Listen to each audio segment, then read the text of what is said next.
જય જવાન જય કિસાન। હું છું અમિત માનવદરિયા, તમે છો વેધર ગ્રુપ સબસે તેજ પર। કેમ છો ખેડૂત મિત્રો? મજામાં? હવે આપણે આજે મહિનો ચાલુ છે, માર્ચ મહિનો, એમાં હવે જે બાકી દિવસો છે એમાં માવઠું કઈ તારીખે છે અને એપ્રિલ મહિનામાં પાછળ કઈ તારીખે માવઠું છે આપણે તારીખ આપણે દર્શાવી છે તારીખ। હવે આપણે તો લોંગની આગાહી આપતા હોય, બહુ એટલા વિડીયો પણ નથી બનાવતા, જ્યારે દેખાય ત્યારે બનાવીએ છીએ રોજે રોજ, ને 2 દિવસે આપણે વિડીયો નથી બનાવતા। ગયા આપણે માવઠામાં એક વિડીયો બનાવીને તમને બતાવ્યું હતું કે તમે ગૂગલમાં વેધર લખીને સર્ચ કરીને તમારું સ્થાનિક વાતાવરણ જોઈ શકો છો, વિંડીમાં નજીકનું તમે જોઈ શકો છો વરસાદ છે કે નહીં।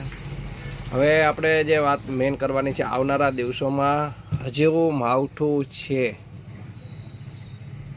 28થી 3 એપ્રિલમાં, 28 માર્ચથી 3 એપ્રિલ સુધીમાં આપણે આગતરું આપેલું હતું વોટ્સઅપ ગ્રુપમાં, જે આપણે પેડ ગ્રુપ ચલાવી છે એમાં।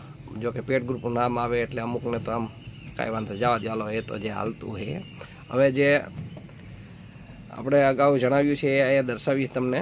અને આ જે માવઠું થવાનું છે જે 28થી 3 એપ્રિલ આપણે કહીએ, 28 માર્ચથી 3 એપ્રિલમાં એ પણ બહુ એટલું નબળું નહીં હોય, થોડુંક ભારે તો હશે જ, એટલે થોડીક સાવચેતી રાખવી જરૂરી છે।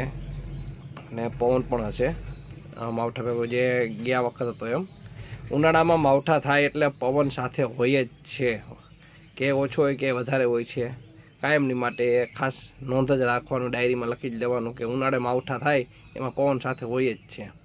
હવે આ માર્ચ મહિનાની જે તમને માહિતી આપી છે એમાં મેઇન તારીખ જે હશે એ 29, 30 ને 31, એ 3 દિવસમાં વધારે જોર હશે માવઠાનું।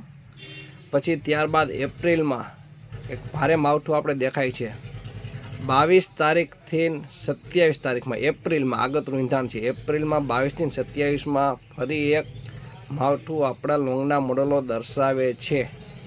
તેમ છતાં એમાં જે 22થી 27 તારીખ આપણે એપ્રિલની આપી છે એમાં કાંઈ ફેરફાર થશે તો તમારા સમક્ષ ફરી રજૂ થશું। ચાલો મિત્રો, જય જવાન જય કિસાન, જય દ્વારકાથી સૌ મિત્રોને